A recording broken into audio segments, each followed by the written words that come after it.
தேவனுடைய வார்த்தைக்கு செல்ல போகிறோம். Let's go into the word of God. ස්වාමින් වහන්සේගේ වචනය වෙත අපි ගමන් කරමු.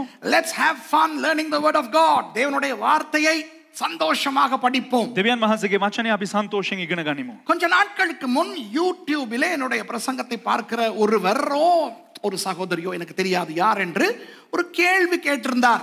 මේ සමෑතකදී YouTube නාලිකාව තුල දේවගැතුමාගේ දේශනා බලන්නව එක සහෝදරයෙක්ද සහෝදරියක්ද දන්නේ නැහැ. දේවගැතුමාගෙන් එක ප්‍රශ්නයක් අසා තිබුණා. Some person, I don't know from which country, a man or a woman or who, but asked a question about the grave clothes of Jesus as to why the head wrapping or the napkin was laid aside. இப்ப இயேசுவானவருடைய அடக்கத்தின் போது அவரை சீலைகளால் சுற்றி இருந்தார்கள் அல்லவா? යේසුස් වහන්සේ භූමිදානය කරන අවස්ථාවේදී අර උන්වහන්සේගේ ශරීරය රෙදි වලින් ඔතා තිබුණා නේද? அதிலே அவருடைய அந்த தலையை சுற்றி இருந்த சீலை கொஞ்சம் தள்ளி வைக்கப்பட்டிருந்ததே, அது ஏன் என்று என்னிடத்துல கேட்டார். ඉතින් ඒ යේසුස් වහන්සේගේ හිස ඔතලා තිබුණා වූ ඒ රෙදි කෑල්ල පැත්තකට වී තිබුණා කියලා ඇයි ඒකට හේතුව කියලා අහලා තිබුණා. அப்போதான் எனக்கே தோன்றினது, එතකොට තමා දේවගැතිතුමාටම හැඟුණේ ஆமா ஏன். ඔව් ඇයි. That was when it really strike me, I was like, yeah, why? அவருக்கு பதில் போட்டேன், මම ඔහුට පිළිතුරු සපයුවා தெரியாது. දන්නේ නැහැ. ஆனா இப்ப நீங்க சொன்னதோட எனக்கு வேலை செஞ்சிருச்சு. නමුත් ඔබ මට කියපු ගමන් දැන් මගේ ඇතුලේ වැඩ කරන්න පටන් ගත්තා. நான் தேட போறேன் அப்படி. මම ඒ දේ හොයන්න යනවා So කියලා. I replied to him or her. I said, well, it never struck me, but now that you have asked me the question, it has stricken me. I am going to investigate. இப்போ நான் ஒரு Google ஆராய்ச்சியாளன் அல்ல. මම මේ Google මේ යන්ත්‍රය තුල සොයන පුද්ගලයෙක් නෙවෙයි. I'm not a Google guy. All the researches that I have done, all the studies, be it language, be it Bible, whatever, all happened in the pre-internet era. இந்த இணையம் கணனி வருவதற்கு முன்னே என்னை ஆண்டவர் ஒரு வேத ஆராய்ச்சியாளனாக மாற்றி இருந்ததுக்காய் நான் ஆண்டவருக்கு நன்றி செலுத்துகிறேன். මේ පරිගණක තාක්ෂණය ලෝකයට පැමිණෙන්න කලින් දෙවියන් වහන්සේ මාව බයිබල් විශාරදයක් කරපු එකට මම උන්වහන්සේට ස්තුතිවන්ත වෙනවා. විශාරදයක් කියලා කියන්නේ බයිබල් ඉගෙන ගන්න. මොනවාද අප්පා මම විශාරදයක් නම් එතකොට WD අමරදේව කවුද? මේ අපෝ விளங்குதா? என்ன இந்த கூகுள் அதெல்லாம் ரொம்ப நம்ப முடியாது. வைக்கிபீடியா அதெல்லாம் நம்ப முடியாது. எவன் வேணாலும் என்ன வேணாலும் சொல்லலாம். මේ Google එක මට විශ්වාස කරන්න බෑ. මොකද ඕනම කෙනෙකුටම ඕන දෙයක් කියන්න පුළුවන්. I find a lot of contradictions in Google and Wikipedia compared to the real original researchers. So I'm not very much interested in those things. I don't really rely on them. They're not 100% trustworthy. But I told that person, look, I can go into Talmud, Mishnah, Gemara, Avot, whatnot, and try to see if there is any significance behind the grave clothes of Jesus. அவருக்கு நான் சொன்னேன். ඉතින් මම ඔහුට පිළිතුරු සපයුවා. ஆண்டவருடைய கிருபையினால எனக்கு டால்முட், மிஷ்னா, கெமாரா அது இது இதெல்லாத்தையும் ஆராய்க்க முடியும். දෙවියන් වහන්සේගේ කරුණාව නිසා ටල්මුඩ්, ගෙමහා, මිෂ්නා කියනවා මේ සෑම පොතක්ම මට ගවේෂණය කරන්න පුළුවන්. கண்டுபிடித்தால் நான் உங்களுக்கு சொல்லுகிறேன் என்று. මම ඒක හොයා ගත්තා නම් මම ඔබට පිළිතුරු සපයන්නම්. அதை கண்டுபிடிக்கும் போது ඒක හොයා ගන්නකොට எனக்கு ஆச்சரியமான அதிசயமான ஆசீர்வாதமான நிறைய விஷயங்கள் கிடைத்தன. මට පුදුම වූ ආශ්චර්යමත් වූ බොහෝ ආශිර්වාද මා වෙත හිමි වුණා. But when I investigated, wow, amazing, mind-blowing, flabbergasting elements just popped up and it became a great blessing to me. So that which I received from the Lord, I am here to give unto you. அப்படி தேவனிடத்திலிருந்து பெற்றுக்கொண்டதை உங்களுக்கு நான் கொடுக்க விரும்புகிறேன். ඉතින් මෙන්න මේ ආකාරයෙන් දෙවියන් වහන්සේ ලබාගත් ඒ ආශිර්වාදය මම දැන් ඔබලාට ප්‍රදානය කරන්න බලාපොරොත්තු වෙනවා. திருவிருந்தை பற்றி பேசும் பொழுது பவுலடியார் 1 கொரிந்தியர் 11 என்ன சொல்லுகிறார்? පාවුල් තුමා 1 කොරින්ති 11 වෙනි පරිච්ඡේදයේ රාත්‍රී භෝජන ගැන කතා කරනකොට කුමක්ද කියන්නේ? What does Paul say in 1 Corinthians chapter 11 pertaining to the table of the Lord? He says, I deliver unto you that which I received from God. நான் கர்த்தரிடத்தில் பெற்றுக்கொண்டதை உங்களுக்கு ஒப்பு கொடுக்கிறேன் என்று சொன்னார். ස්වාමින් වහන්සේගෙන් ලබාගත් දේ මම ඔබලාට බාර දෙනවා කියලා ඔහු කියනවා. இந்த செய்தியும் எனக்கு அப்படித்தான். நான் கர்த்தரிடத்திலிருந்து பெற்றுக்கொண்டதை நான் உங்களுக்கு பகிர்ந்து கொள்ள விரும்புகிறேன். මේ පණිවිඩයත් ඒ ආකාරම තමයි ස්වාමින් වහන්සේගෙන් ලබාගත් දේ මා ඔබලා සමග බෙදා ගන්න යනවා. So the message today is also like that. That which I have received from the Lord, I am going to deliver unto you. And if it blew my socks off my feet, it is going to do the same thing to you. So wear a pair of socks before listening to this sermon. Only to the English speaking people. Okay? Shimon Greenleaf. In the pair, யாருக்காவது தெரியுமா? Shimon Greenleaf. මේ නම කාට හරි දන්නවද? Perhaps some of you may know this name, Shimon Greenleaf. Many lawyers watch my programs. நிறைய சட்டத்தரணிகள் என்னுடைய செய்தியை பார்க்கிறார்கள். බොහෝ නීති විශාරදයන් මගේ දේශනා බලනවා. What are විශාරද වචනේ පොඩ්ඩක් interesting නේ? නීති විශාරද. හරි, කවන්නේ. ඒක ජොලි ඒක හොඳයි. இப்போ இந்த செய்தியை பார்க்கிற வழக்கறிஞர்கள் உங்களுக்கு இந்த பெயர் தெரியாவிட்டால் நீங்க சரியில்லை. දැන් මේ පණිවිඩය බලන්න ඔය නීති විශාරදයන් ඔබලාට මේ ගැන දන්නේ නැත්නම් ඔබලා හරි නෑ. ඔබ වැඩක් නෑ. Hey, you lawyers out there, judges out there, if you don't know Shimon Greenleaf, or in English Simon Greenleaf, then you are, sorry to say, a useless lawyer. Do you know why? That guy in 1817 founded the Harvard Law School in Cambridge, Massachusetts,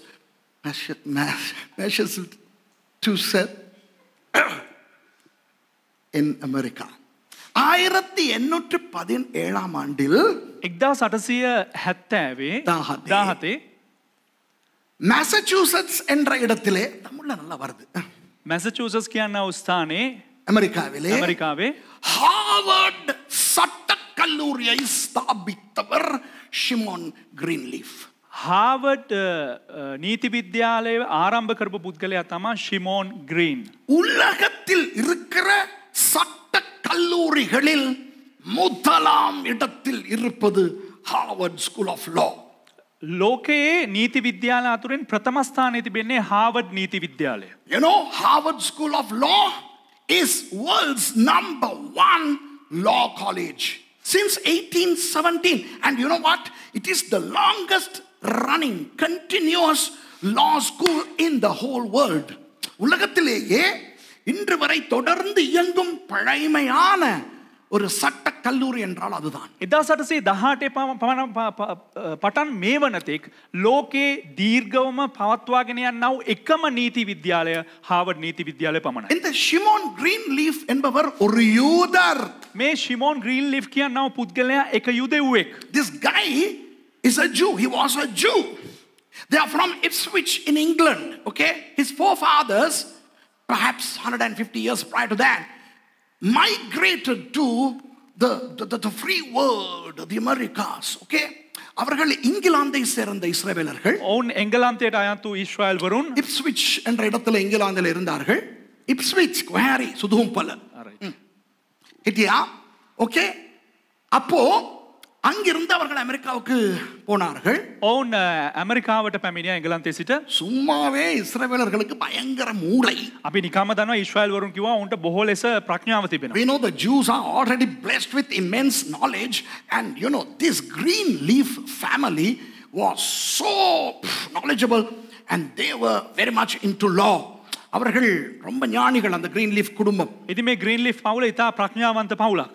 அப்போ சட்டம் சம்பந்தமாக நிறைய படித்தார்கள். ඉතින් ඔවුන් නීතිය පිළිබඳව බොහෝ ලෙස හැදෑරුව පවුලක්. சும்மா யோசிச்சு பாருங்களேன், ஹார்வர்ட் உலகத்திலேயே முதலாவதாய் இருக்கும் சட்ட கல்லூரியை நிறுவினவர் எப்படிப்பட்ட ஒரு சட்ட மேதையாய் அறிவாளியாய் இருக்க வேண்டும். யோசித்து பாருங்க. ඉතින් ඔබලා කල්පනා කරලා බලන්න ලෝකේ ප්‍රථම ස්ථානයේ තිබෙනව හාවර්ඩ් නීති විද්‍යාලය ආරම්භ කරපු මේ පවුල කෙතරම් මේ නීතිය පිළිබඳව හදාarලා ඇතිද? So imagine the guy Shimon Greenleaf, the kind of knowledge he must have had and everything. But he was a Jew. He never believed in Jesus, Yeshua HaMashiach. அவர் ஒரு யூதர், அவர் இயேசுவை நம்பவில்லை. ඔහු යුදෙව්වෙක් නමුත් යේසුස් වහන්සේ නැත්නම් මේසියස් වහන්සේව විශ්වාස කරේ නැහැ. இயேசு என்பவர் வந்தார் என்பது உண்மை. යේසුස් වහන්සේ කියන පුද්ගලයා හිටියා පැමිණියා කියන එක ඇත්ත. அவர் மரித்தார் என்பது உண்மை. ඔහු මැරුණා කියන එක ඇත්ත. ஆனால் எப்படி சுவிசேஷம் இஸ்ரவேலர்கள் மத்தியிலே பரவினது ஆரம்ப காலத்திலே அப்போஸ்தலர் புத்தகத்திலே නමුත් ආරම්භ කාලයේ ක්‍රියාපොත තුල කොහොමද සුභාරංචිය පැතිර ගියේ යුදෙව්වන් මැද්දේ இயேசுவின் உயிர் தெழுதலின் அடிப்படையில். යේසුස් වහන්සේගේ උත්ථානය කරුණු කොටගෙනයි. You know, nobody can deny that Jesus was born, was bred and lived in Israel. That's history, okay? So he believed in the historicity of Jesus, but he did not believe that he was the Messiah, and he did not believe in the resurrection upon which the New Testament theology was founded in the book of Acts. அதனால் அவர் என்ன செய்தார்? එම නිසා උන් මොනවද කරේ? இயேசு உயிர் தெழும்பவில்லை என்பதனை நிரூபிக்க යේසුස් වහන්සේ උත්ථානය වුණේ නැහැ කියන එක ඔප්පු කරන පිණිස அவர் ஆராய்ச்சி மேற்கொண்டார். ඔහු බොහෝ ගවේෂණ ඉදිරිපත් කරනු ලැබුවා. So Shimon Greenleaf began to investigate. He was a lawyer, okay? A top class lawyer. So he began to investigate the claim of resurrection of Jesus to disprove Christianity. கிறிஸ்தவத்தை பொய் என்று காட்டுவதற்கு நிரூபிப்பதற்கு அவர் உயிர் எழுதல் நடக்கவில்லை என்று ஆராய்ந்தார். ක්‍රිස්තියානි කාරකම බොරු කියලා පෙන්눔 කරන්න එහෙම උත්ථානයක් සිද්ධ වුණේ නැහැ කියන්න ඔහු බොහෝ දේවල් ඔප්පු කරන්න ඔහු මූලාශ්‍ර සොයනු ලැබුවා. யோவான் 20வது அதிகாரத்திலே முதல் 8 வசனங்களையும் உள்ளே போய் ஆராய்ந்தார். යොහාන් 20 වෙනි පරිච්ඡේදයේ පළවෙනි පද 8 තුල ඔහු ඒ ගැඹුරට ගිහිල්ලා ඒ පරීක්ෂණ පමත්වුවා. So he delved deep into John chapter 20 verses 1 through to 8 and excavated that passage to come out with the conclusion that there was no resurrection of Jesus. அவர் அதை ஆராய்ந்தது எதற்கு? ඔහු මොනවටද පරීක්ෂණ පවත්වුවේ කුමක් සඳහාද? இயேசு உயிர் தெழும்பவில்லை என்பதனை நிரூபிக்க. යේසුස් වහන්සේ උත්ථානය වුණේ නැහැ කියන එක ඔප්පු කරනු පිණිස. கடைசியில் என்ன நடந்தது தெரியுமா? නමුත් අවසානයේදී මොකක්ද දන්නවද සිද්ධ වුණේ? அவருடைய ஆராய்ச்சியில் அவர் கண்டுபிடித்தார். ඔහුගේ පරීක්ෂණ වලින් ඔහු සොයා ගනු ලැබුවා. உண்மையாகவே இந்த இயேசு உயிர் தெழுந்தார் என்று. ඇත්තටම මේ යේසුස් වහන්සේ උත්ථානය වුණා කියලා. In his examination, he discovered that Jesus Christ truly resurrected. And it so happened that this Jewish law expert accepted Yeshua HaMashiach as his savior. He became a Christian. இவர் இயேசுவை தனது சொந்த இரட்சகராக ஏற்றுக்கொண்டு கிறிஸ்தவராய் மாறினார். ඉතින් මේ යුදෙව්වා ෂෙමෝන් යේසුස් වහන්සේව පිළිගෙන තමන්ගේ ගැලවුම්කාරයා හැටියට පිළිගෙන ඔහු කිතුණු භක්තිකයෙක් බවට පරිවර්තනය වුණා. பெயர்கள் சொன்னேன், இடங்கள் சொன்னேன், வருடம் சொன்னேன். ஆகவே இது ஒன்றும் பொய் அல்ல. නම කිව්වා, ස්ථාන කිව්වා, වර්ෂයන් කිව්වා. ඒ නිසා මේක බොරු කතාවක් නෙවෙයි. I have mentioned names, places, dates. So this is all true. Check it for yourselves. Okay? இன்றைக்கு நான் என்ன செய்ய போகிறேன் தெரியுமா? අද මම මොනවද දන්නවද කරන්න යන්නේ? யோவான் 20ஆம் அதிகாரம் முதல் 8 வசனங்களையும் வாசித்து உங்களுக்கு நான் பல ரகசியங்களை சொல்லிக் கொடுக்க போகிறேன். යොහාන් 20 වෙනි පරිච්ඡේදයේ පළවෙනි පද 8 අපි කියවලා එහි තිබෙනා වූ බොහෝ රහස් ඔබලාට එළිදරව් කරලා දෙන්න යනවා. I am going to explain John chapter 20 verses 1 through to 8 and deliver unto you several mysteries that are going to be great blessings to us. நம்மை அந்த அதிசயங்கள் ஆசீர்வதிக்க போகின்றன. ඒ ආශ්චර්ය මැද්දේ අපිව ආශිර්වාද කරන්න යනවා. இப்போ இந்த வசனங்களை ஒவ்வொன்றாக வாசிப்போமா? දැන් මේ වචන මේ වගන්ති අපි එකින් එකට කියවමුද? Okay, get up and let's read one verse by verse. Okay? யோவான் 20ஆம் அதிகாரம் முதலாவது வசனத்திலே இருந்து. யோவான் 20 වෙනි පරිච්ඡේදයේ පළවෙනி පදේ පටන්. That's John chapter 20 verse 1 onwards. வாரத்தின் முதல் நாள் காலையில் அதிக இருட்டோடே மகதலேனா மரியாள் கல்லறையின் இடத்துக்கு வந்து கல்லறையை அடைத்திருந்த கல் எடுத்து போட்டிருக்க கண்டாள். සතියේ පළමුවෙනිදා අලියම් වේලේ අඳුර තිබියදීම මග්දලායේ මරියා සොහොන්ගේ ළඟට ගොස් සොහොන්ගෙයින් ගල අහක් කොට තිබෙන බව දුටුවාය. The first day of the week cometh Mary Magdalene early, when it was yet dark, unto the sepulchre, and seeth the stone taken away from the sepulchre. உடனே அவள் ஓடி சீமோன் பேதுருவின் இடத்திலும் இயேசுவுக்கு அன்பாயிருந்த மற்ற சீஷன் இடத்திலும் போய் கர்த்தரை கல்லறையிலிருந்து எடுத்துக்கொண்டு போய்விட்டார்கள், அவரை வைத்த இடம் எங்களுக்கு தெரியவில்லை என்றாள். එහින් සීමෝන් පේතුස් ළඟට යේසුස් වහන්සේ ප්‍රේම කළ අනිත් ගෝලයා ළඟට දුව ගොස් ඔවුන් ස්වාමින් වහන්සේව සොහොන්ගෙයින් අහක් කොට ගෙන ගොස් තිබේ.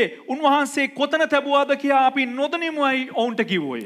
Then she runneth and come to Simon Peter and to the other disciple whom Jesus loved, and said unto them, They have taken away the Lord out of the sepulchre, and we know not where they have laid him. They had taken away the Lord from the sepulchre. That's how she must have said. She must never have said, they have taken him. Okay, மூன்றாவது வசனம். அப்பொழுது பேதுருவும் மற்ற சீஷனும் கல்லறையின் இடத்துக்கு போகும்படி புறப்பட்டு இருவரும் ஒருமித்து ஓடினார்கள். තුන්වෙනි පදය එබැවින් සොහොන්ගේ දෙසට ගියෝය. ඔවුන් දෙදෙනා එක්ව දිව්වෝය. So they ran both together. Verse 3. Is that all? Peter therefore went forth and that other disciple and came to the sepulchre. பேதுருவை பார்க்கிலும் மற்ற சீஷன் துரிதமாய் ஓடி முந்தி கல்லறையினிடத்தில் வந்து அதற்குள்ளே குனிந்து பார்த்து சீலைகள் கிடக்கிறதை கண்டான், ஆனாலும் உள்ளே போகவில்லை. ඔවුන් දෙදෙනා එක්ව දිව්වෝය. අනික් ගෝලයා පේතෘස් පසුකර දුවගොස් පළමුකොට සොහොන්ගේ ළඟට පැමිණ නැමී බලා සිහින් හනරෙදි එහි තිබෙනවා දුටුවේ. නමුත් ඇතුළට ගියේ නැත. So they ran both together, and the other disciple did outrun Peter and came first to the sepulchre. And he, stooping down and looking in, saw the linen clothes lying, yet went he not in.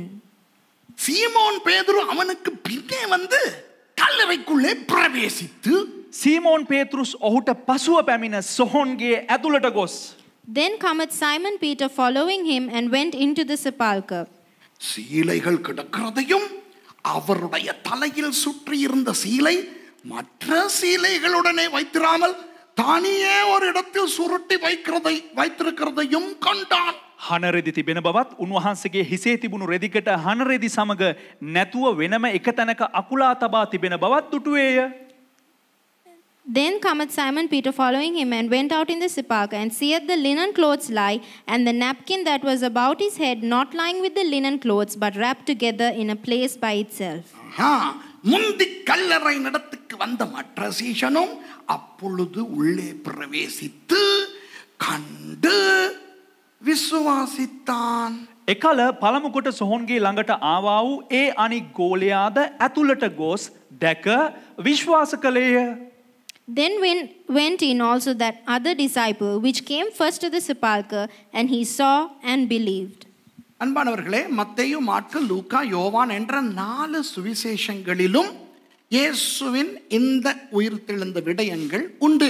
ප්‍රේමාන්තනි Matthew mark Luke Yohan කියන්නව මේ සුභාරංචි පොත් 4 තුලම මේ යේසුස් වහන්සේගේ සිද්ධිය අඩංගුයි. The account of the resurrection of Jesus is inscribed in all 4 gospels, the gospels of Matthew, Mark, Luke and John. Now if you read them, you are going to see apparent contradictions in those accounts. அவற்றை நீங்கள் வாசிக்கும் பொழுது அது ஒவ்வொன்றும் முன்னுக்கு பின் முரணாக ஒன்றோடு ஒன்று ஒத்துப்போகாத கதைகள் மாதிரி, கட்டுக்கதைகள் மாதிரி தெரியும். ඉතින් මේ සුභාරංචි පොත් 4 තුලම මේ සිද්ධිය කියවන විට ඒ එකිනෙකට එකක් ප්‍රතිවිරුද්ධතා ඇති මේක නිකන් කටකතාවක් වගේ ගෙවුණු කතාවක් මේක ගෙතුණු කතාවක් වගේ ඔබලාට කියවන විට වැටහි. அதை பற்றி நீங்கள் யோசிக்க வேண்டாம், முரண்பாடுகள் இல்லை. அவரவர் எதை சொல்ல வேண்டுமோ அதை மாத்திரம் சொன்னார்கள். ඒ ගැන ඔබලා තැකෙන්න එපා. මොකද කිසිම ප්‍රතිවිරුද්ධතාවයක් නැහැ. ඒ කතුරුවරයා විසින් ප්‍රකාශ කරන්න හදපු දේ ඒ තුල අඩංගු වී තිබෙනවා. Now don't worry about those apparent contradictions, for they are not contradictions. Each of the gospel writer had one purpose in mind. So they chose what to say and what to omit. Now let's just concentrate in the book of John. நாம் யோவான் புத்தகத்தின் இந்த சம்பவத்தை மாத்திரம் இன்றைக்கு கருத்திலே கொள்வோம். නමුත් අපි අද යොහාන් පොතේ තිබෙනා මේ සිද්ධිය පමණක් අපි අපේ දැසේ දෙසට යොමු කරමු. ஏனென்றால் யோவானுடைய சுவிசேஷம் யூதர்களுக்கு இயேசுவை தேவனாக தேவகுமாரனாக காட்ட எழுதப்பட்டது.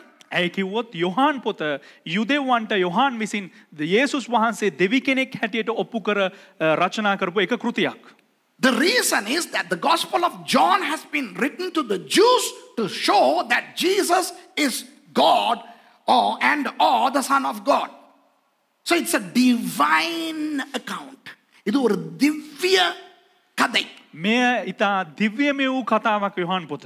ஆகவே இன்றைக்கு இந்த 8 வசனங்களையும் புரிந்து கொள்ள வேண்டும் என்றால் ඉතින් මේ පදාට අපි වටහා ගන්න අවශ්‍ය නම් இயேசு எப்படி அடக்கம் பண்ணப்பட்டார் என்று கண்டுபிடிக்க வேண்டும். යේසුස් වහන්සේ කෙබඳු ආකාරයට භූමි දානය කරාද කියලා අපි සොයා ගන්න අවශ්‍යයි. If we are to understand this passage, we need to know how he was buried.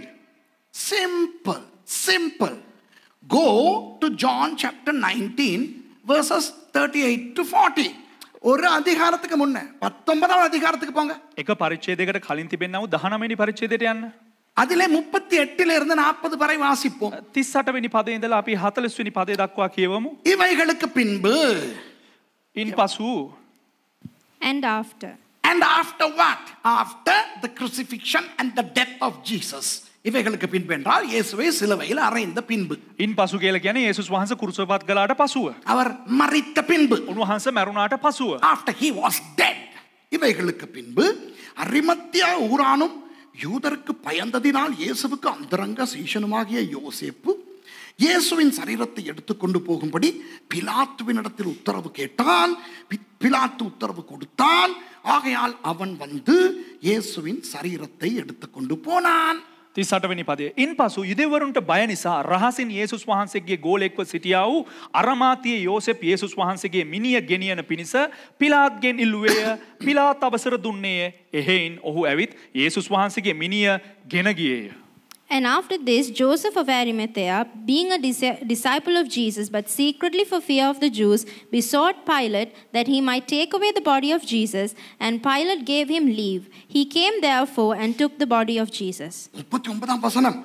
ஆரம்பத்திலே ஒரு ராத்திரியில் இயேசுவினிடத்தில் வந்திருந்த நிக்கோதேமு என்பவன் வெள்ளை போளமும் கரிய போளமும் கலந்து ஏறக்குறைய 100 ராத்தல் அதாவது 50 கிலோ கொண்டு வந்தான். 39 වෙනි පදය.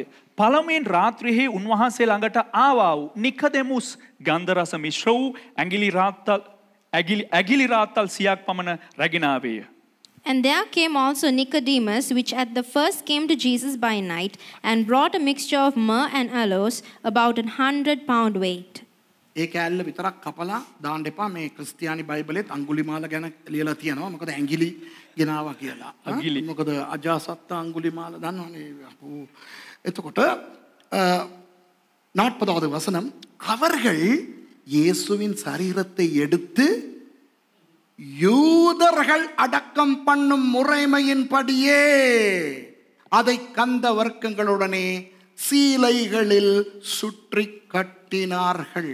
ඔහු යේසුස් වහන්සේගේ ශරීරය රැගෙන යුදෙව්වරුන් තැන්පත් කරන සිරිත ලෙස සුවඳ බඩු සමග සිහින් හන රෙදි වලින් එය වෙලූහ. Then took they the body of Jesus and wound it in linen clothes with the spices, as the manner of Jews is to bury. Hey, what does the Bible say about the burial of Jesus? வேதம் இயேசுவின் அடக்கத்தை பற்றி என்ன சொல்லுகிறது? බයිබලය යේසුස් වහන්සේගේ භූමි දානය පිළිබඳව කුමක්ද සඳහන් කරන්නේ? In the manner of Judaic customs. யூதர்களின் முறைமையின்படியே. යුදෙව්වන්ගේ ක්‍රමයන්ට අනුකූලව. பாஸ்டர், அப்ப அந்த சுவிசேஷத்துல சீலைன்னு இருக்கு, இதுல சீலைகள்னு இருக்குது. அப்ப அது சீலையா சீலைகளா கேட்க கூடாது. ඉතින් ඔබ අහන්න පුළුවන් පාස්ටර් එතකොට අර සුභාරංචි පොතේ රෙදි කියලා මේ රෙද්ද කියලා තියෙනවා, මෙතන රෙදි කියලා තියෙනවා, එතන තිබ්බේ රෙද්දක්ද රෙදිද කියලා අහන්න එපා. Now you should not ask me, hey pastor, in one of the gospels it says the cloth in singular, and here it says clothes. Which is true, cloth or clothes? Don't ask. கேட்காதீங்க. අහන්න එපා. யூதர்களின் முறைமையின்படியே என்று இருக்கிறது அல்லவா? යුදෙව්වන්ගේ ක්‍රමයට කියලා මේ ස්ථානයේ සඳහන් වෙනවානේ. ஆகவே 3 சீலைகள். එම නිසා මේ රෙදි වර්ග 3යි. රෙදි 3ක්. So it says according to the Jewish custom. So that involves 3 different pieces of cloth. இப்ப நீங்க கேட்காதீங்க பைபிள்ல எங்க 3 சீலைன்னு போட்டிருக்கு. දැන් එකපාරට අහන්න එපා බයිබලේ කොහෙද දාලා තින්නේ මේ රෙදි වර්ග 3ක් තිබ්බා කියලා. Now you don't ask me where does the Bible say 3 pieces of clothes. யூத முறையின்படி என்றால் என்னை போன்றவர்களுக்கு தெரியும் யூதர்கள் 3 சீலைகளில் தான் சுற்றினார்கள். යුදෙව් ක්‍රමයට කියලා කිව්වහම අපි වගේ අයට දන්නවා දේවගැතුමා වගේ අයට දන්නවා මේ යුදෙව්වන් ඒ රෙදි වර්ග 3ක් තමයි භූමි දාහනයට භාවිතා කර කියලා. When the Bible says according to the Jewish custom, people like us who have studied Jewish custom, we know that involves 3 pieces of clothes. Do you understand? வணக்கம்டா உங்களுக்கு. බලන්න වැටහෙනවද? இப்போ ஒருவர் மரித்து விட்டால் දැන් එක්කෙනෙක් මැරුණට පසුව அவருடைய உடம்பை அப்படியே ஒரு ஔஷதத்தால் அபிஷேகிப்பார்கள் என்ன அப்படி பூசுவார்கள். ඔහුගේ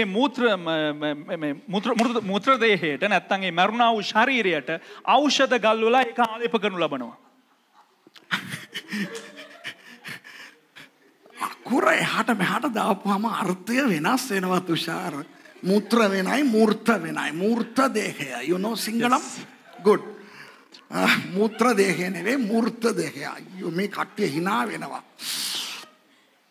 Okay මේ YouTube එකේ එක්කෙනෙක් ගහලා තියෙනවා වාගේ පරිවර්තනය හොඳයි කියලා. දැන් එයා බලාගෙන හිටියා නම් එයා මොනවද හිතන්න යන්නේ? මූර්තයකට මූත්‍ර කියනවා කියලා. Sorry. This is a little mess up here. Okay. So they cleanse the body and they apply some stuff, some fragrance, some oils, okay? அப்போ அதற்கு பிறகு முதலாவது சீலையை பாதம் தொடங்கி கழுத்து வரை சுற்றுவார்கள். ඉතින් ඒ ඖෂධ ගැලුවාට පසුව පළවෙනි ඒ රෙදි කැබැල්ල පාදයේ සිට බෙල්ල දක්වා ඔතනු ලබනවා. The first piece of cloth, which is a wide linen cloth, is wrapped from the foot all the way to the neck, like mummifying, okay? Like mummification. The Egyptian mummy இருக்கும் அந்த மாதிரி அப்படி சுத்துவாங்க. හරියට අර ඊජිප්තුවේ මමි මේ ඔතන වගේ ඔතනු ලබනවා.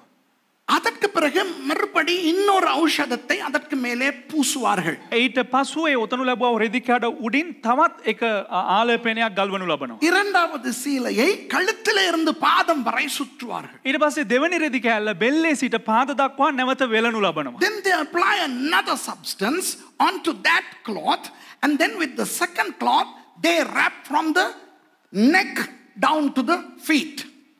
Then they apply all the stuff onto the face, head, everywhere, and they wrap the entire head area with the third piece of cloth.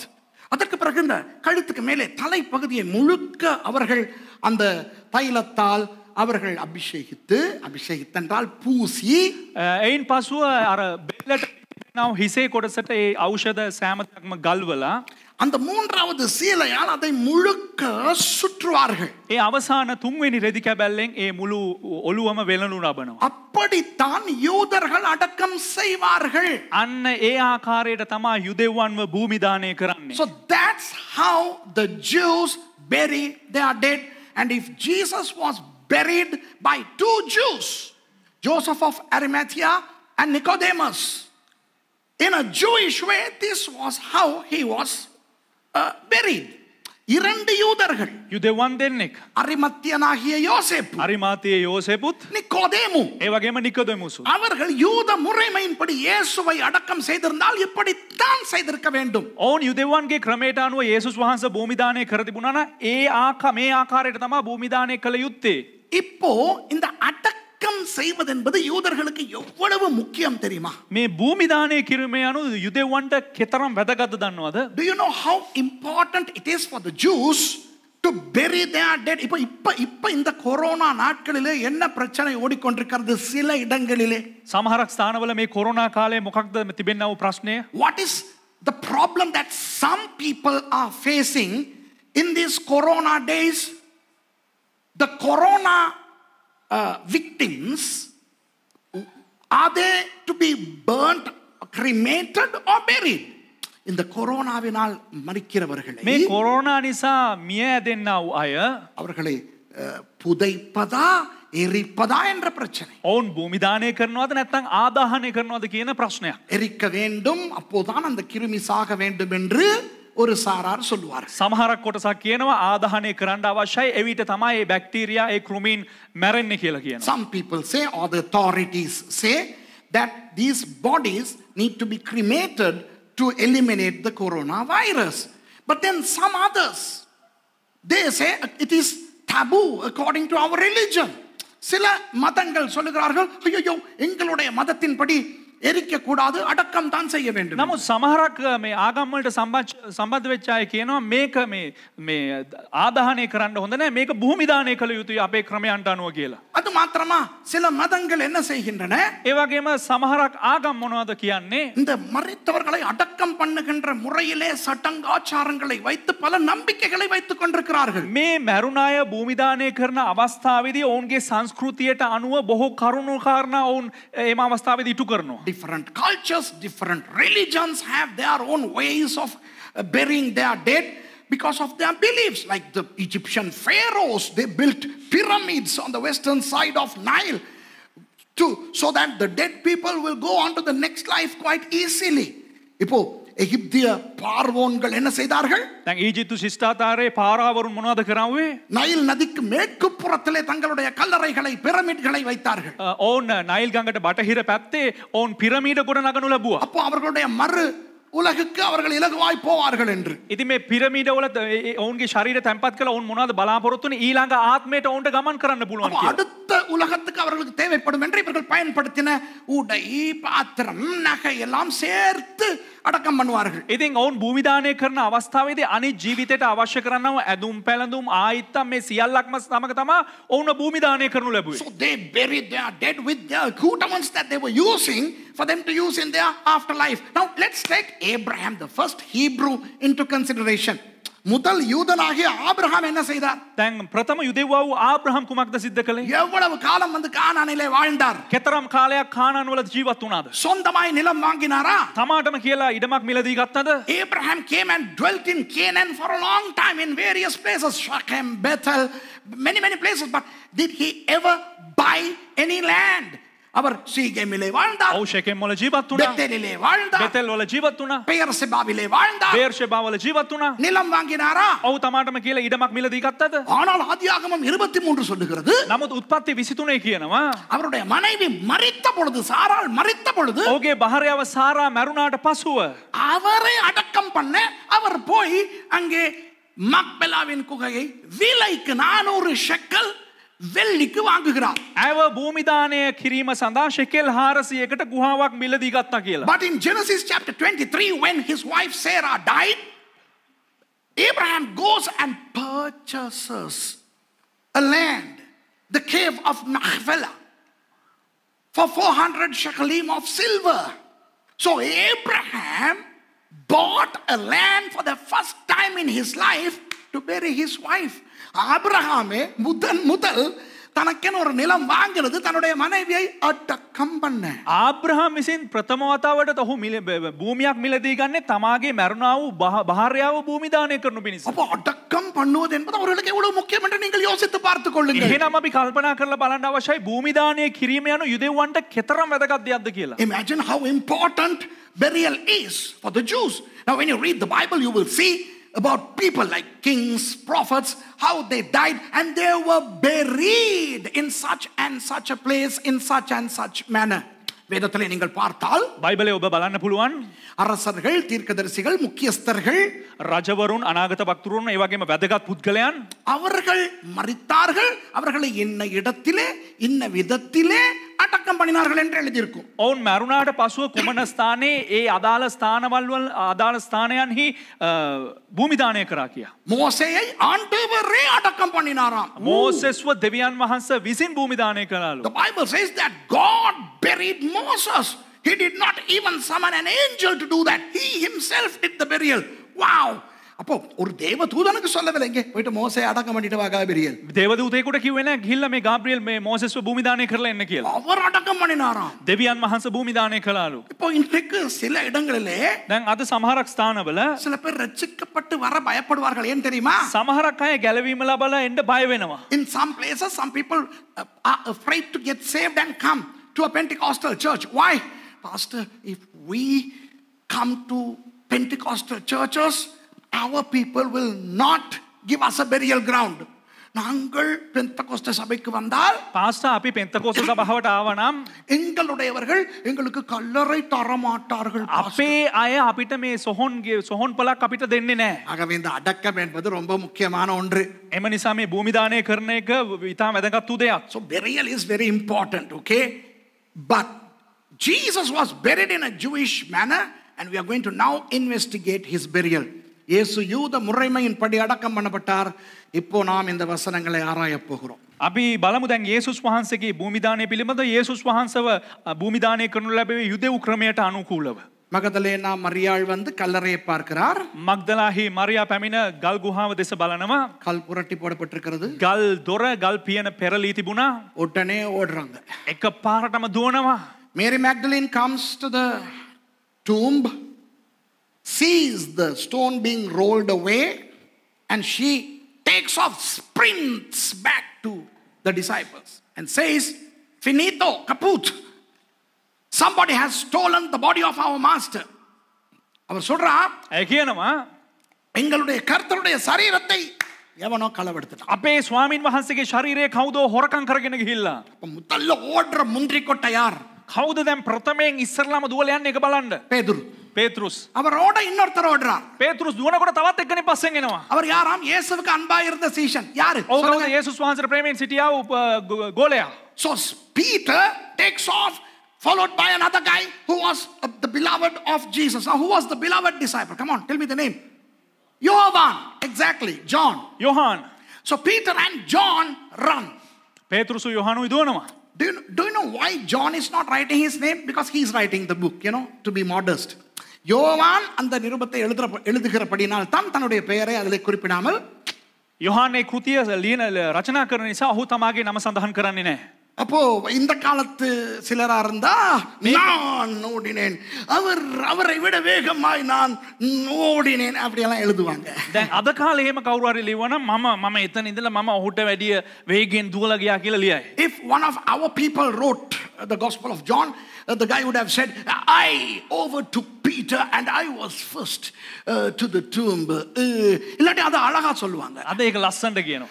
பேதுருவை விட பேத்ருස්ට වඩා துரிதமாய் ஓடுவதற்கு கர்த்தர் கிருபை செய்தார். ඉතා උද්‍යෝගයෙන් දුවන්න ස්වාමින් වහන්සේ මට අනුග්‍රහය ලබා දුන්නා. Or they would say it in a very spiritual way. God enabled me to go before Peter. Ooh la la.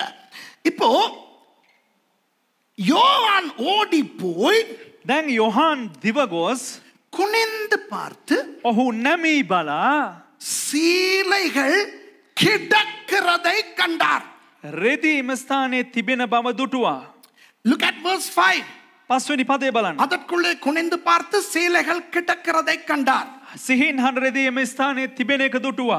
And he stooping down and looking in saw the linen clothes lying. Lying. கிடக்கிறது. Hello, ஒரு காரியத்தை கற்றுக் கொடுக்க போகிறேன். එක කාරණාවක් ඔබලාට උගන්වන්න යනවා. இந்த இடத்துல கிரீக் பைபிளை திறந்து வச்சிருக்காரு pastor. Okay, here is the, no, don't worry. அந்த சேலைகள் கிடக்கிறது என்ற சொல் கிரேக்க மொழியிலே කෙල්මේනා හනරෙදි තිබෙනවා කියන්න එම ස්ථානයේ භාවිතා කරන ග්‍රීක පදය කෙයිමෙනා. Look, சரிதானே? The word lying in Greek is keimena. What is the meaning of keimena? கிடக்கிறது என்ற அந்த கிரீக் கிடக்கிறது என்று தமிழ்ல சொன்னா எப்படி வேணாலும் கிடக்கலாம். තියනවා කියලා කියනකොට ඕනම ආකාරයෙන් තියෙන්න පුළුවන්. Lying in English, it can be lying in any manner. But what is keimena? Keimena என்றால் என்ன? keimena කියා ග්‍රීක වලින් කියන්නේ කුමක්ද? Sitting there undisturbed. undisturbed. ஒரு குழப்பமும் இல்லாமல் இருக்கின்றன. කිසිම කලබලකාරීත්වයක් නැතුව තිබීම. ஹலோ நல்லா கவனிங்க. நல்லா கவனிங்க. හොඳට අහුම්කම් දෙන්න. Now please listen to this very carefully. When they wrap in that way, அந்த மாதிரி அந்த துணியை சுற்றினால் ඒ ශරීරය ඒ ආකාරයෙන් ඔතන විට ஒரே நாளில் அந்த பதார்த்தங்களோடு சேர்ந்து அந்த சீலைகள் அப்படி கல்லு மாதிரி ஆகிரும். ඒ ගල්වන්නා වූ ද්‍රව්‍යයත් සමග ඒ සිහින් හනරෙදි එම අවස්ථාවේදීම එය ඝනීභවණයට පත් වෙනවා. Within a few hours these clothes solidify because of those elements that are applied onto those. அப்போ இயேசு உயிரோடு எழும்பினால் එහෙනම් යේසුස් වහන්සේ ඒ උත්ථානය වන විට පණ පිටින් නැගිටින අවස්ථාවේදී அந்த துணியை சும்மா அவுக்க முடியாது, கழட்ட முடியாது. ඒ රෙදි ලිහන්න බෑ, ඒක හිමීට ගලවන්න බෑ. When Jesus rose from the dead, he can't just unwrap himself. It has to be cut open. They don't worry because they are never going to cut it open, right? Once it's buried, அவர்கள் அதை மறுபடி கலற்றவா அடக்கம் பண்ணுகிறார்கள். එක වතාවක් භූමි දානය කරා නම් ආපහු වතාවක් ඒක ගලවන්නද එහෙම භූමි දානය அது කරා. அப்படியே உக்கி போகும். එහෙම එතනම තැම්පත් වෙනවා. ஆகவே அதை கலட்ட முடியாது. උතන ඒ වෙලුම ආපහු ගලවන්න බෑ. அப்படி கலற்றுவதென்றால் එහෙම ගලවන්න අවශ්‍ය නම් கூரான ஒரு கத்தியை கொண்டு வந்து ඉතා තියුණු පිහියක් රැගෙනවිත් அந்த அந்த துணிகளை வெட்டி வெட்டி வெட்டி பிளந்து தான் இந்த உடம்பை வெளியே எடுக்க வேண்டும். ඒ රෙදි හෙමීට කපලා ඈත් කරලා තමයි ශරීරය ගන්න ඕන. If you are to remove the body from that bandage, you need to bring a sharp object like a knife and cut open and take the body away. But when John saw, he saw the clothes in a kemena fashion, which means undisturbed. ஆனால் யோவான் அதை பார்த்த பொழுது නමුත් යොහාන් ඒ දේ දකින විට அந்த கட்டுகள் அப்படியே இருந்தன. ඒ වෙලුම ඒ ආකාරයෙන්ම තිබුණා. உடம்பு இருக்குதா இல்லையான்னு தெரியல. නමුත් ශරීරය තියෙනවද නැද්ද කියලා දන්නේ නැහැ. But he from outside could not determine whether the body is there or not. Why? Because it's the way it was kept. இப்ப பாருங்க, இயேசுவை அடக்கம் பண்ணும்போது முழுக்க துணி தானே தெரியும். යේසුස් වහන්සේ තැන්පත් කරන අවස්ථාවේදී ඔවුන්ට දිස්වන්නේ ඒ වෙලුම පමණයි, ඒ රෙදි පමණයි දිස්වන්නේ. When Jesus was buried, and it was like a cocoon, fully wrapped. No part of the body was exposed. அந்த உடம்பின் எந்த பகுதியும் வெளியே தெரியாது. ඒ ශරීරයේ කිසිම දෙයක් එළියට දිස්වන්නේ නැහැ. அப்போ இப்ப நீங்க ஒரு பணப்பெட்டியை பாக்குறீங்க. දැන් ඔබ මිනි පෙට්ටියක් බලනවා. இங்க இருந்து பார்க்கும்போது அந்த கோட் சூட்டோட இப்படி இந்த கிளவுஸ் இப்படி இருக்குது. ඔබ මෙහෙ ඉඳලා බලනකොට අර අත්වලට දාපු ග්ලව්ස් එක මෙහෙම අත් දෙක උදට තියාගෙන මෙහෙම ඉන්නේ ශරීරය දකින්න. Imagine when you look at corpse from a little farther, you are seeing the coat, the hand like this, the gloves, undisturbed. You wouldn't know whether the body is there or not. You will assume the body is still there. அப்படி அந்த கெமேனா நிலையில இருந்தால் நீங்கள் நினைப்பீர்கள் உடம்பு இருக்குது.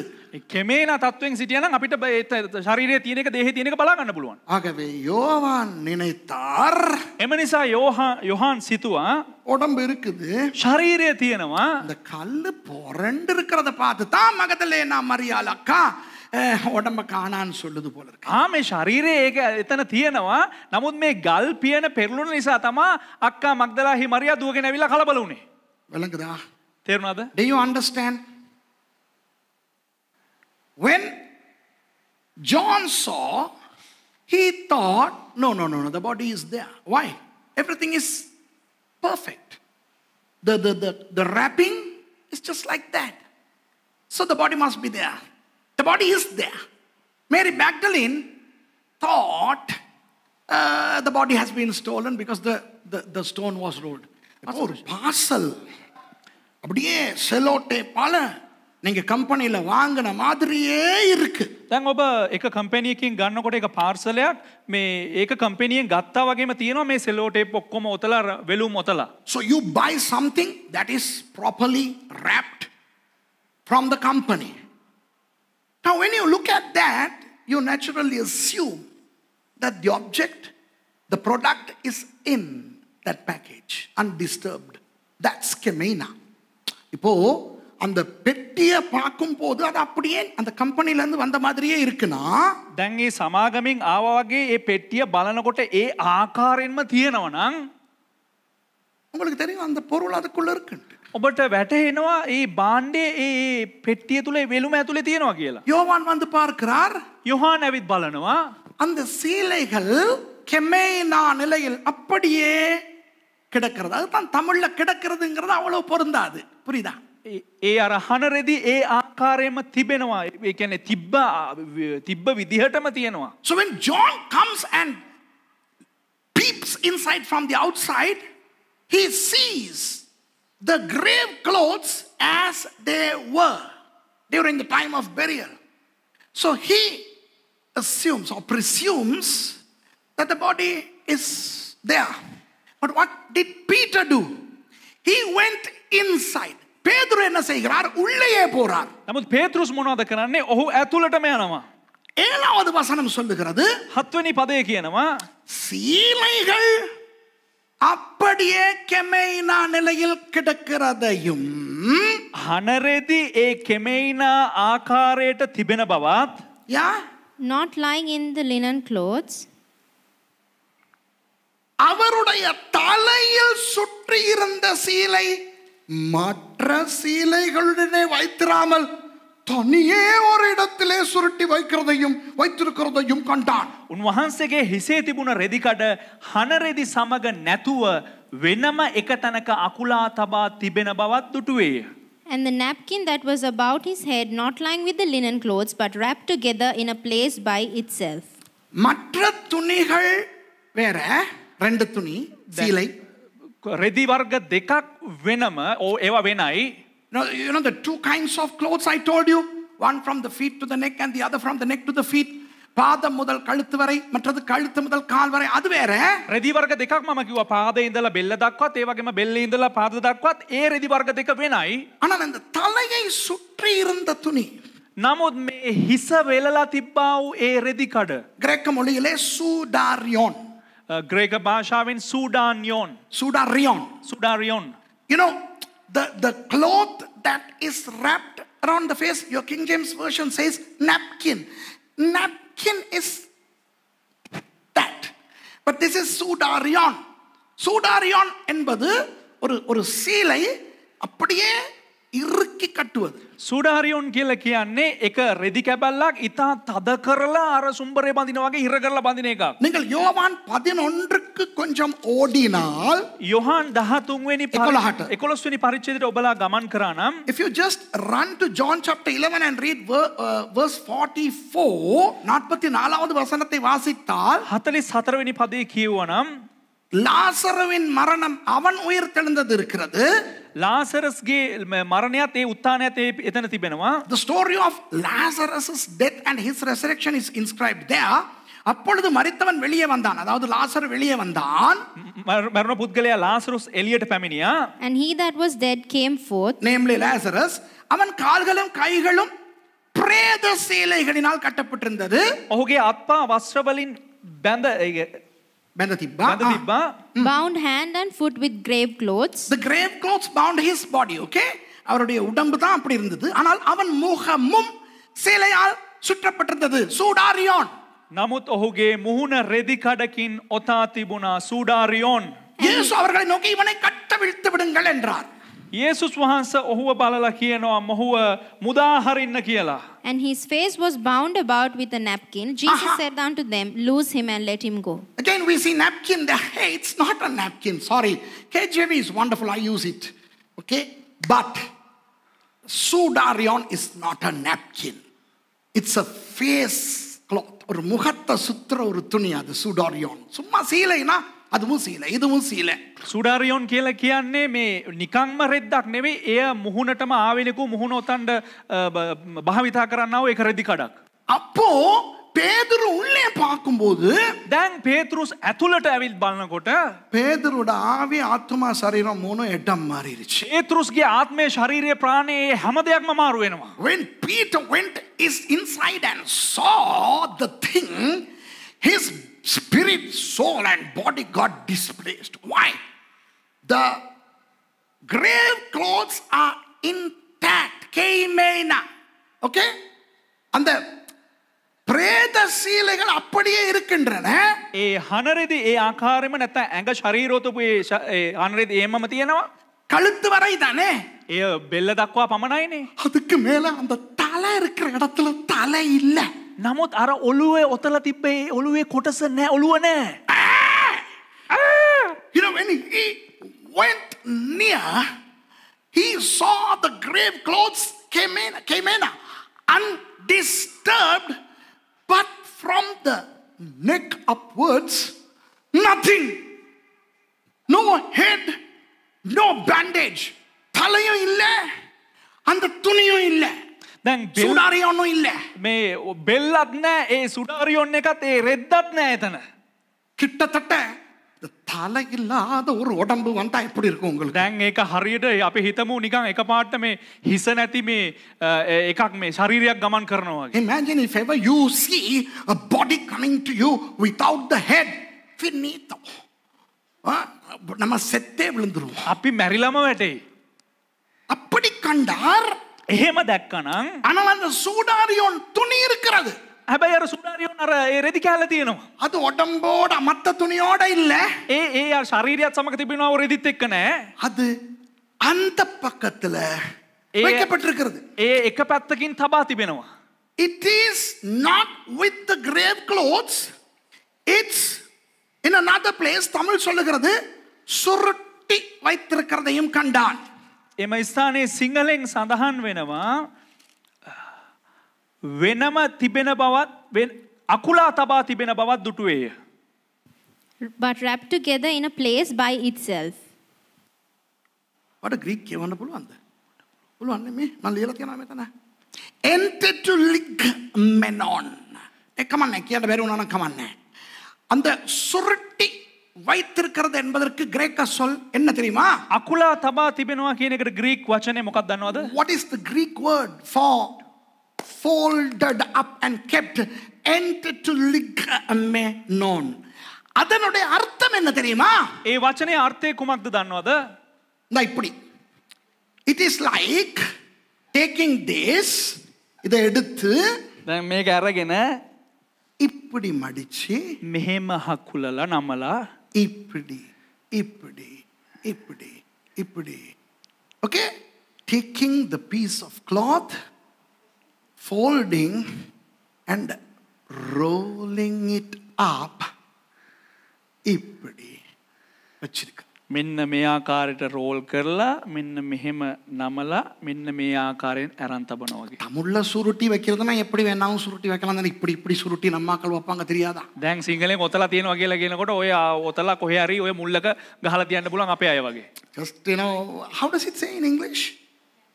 Wrapped or folded up. You know, I mean, you just வீட்டுக்கு விருந்தாளி வரும்போது அங்கங்க கடக்கிற துணியெல்லாம் எடுத்து சுருட்டி மெத்த கடியில போடுறது. அந்த எக்ஸ்பீரியன்ஸ் நமக்கெல்லாம் இருக்குல்ல. නිවසට අමුත් වෙනකොට අපි මොනවද කරන්නේ? අර මේ තියෙන රෙදි ටික ඔක්කොම එකතු කරලා අර ඇඳන් අස්සේ මෙහෙ ගහලා ඒ පුරුද්ද අපිට තියෙනවනේ. அப்போ you know, when visitors come to our house, suddenly we run and we grab all the clothes from the floor, from the bed, and we, you know, hide them. அப்படி சுருட்டி வச்சிருக்கலாம்ல. එහෙම මේ හංගලා තියෙන එක නෙවෙයි. ஆனா இந்த கிரேக்க சொல் என்ன சொல்லுகிறது? මේ ග්‍රීක පදේ මොකක්ද කියන්නේ? அவசரம் இல்லாம හදිස්සි නැතුව ஆறுதலா ඉතා සැනසීමෙන් நல்ல நேரம் எடுத்து හොඳට වෙලාව අරගෙන மடிச்சு. හොඳට ඒක So the නමලා Greek word suggests that whoever did that was not in a haste. He had all the time, you know. He was just folding, taking his time. La la la.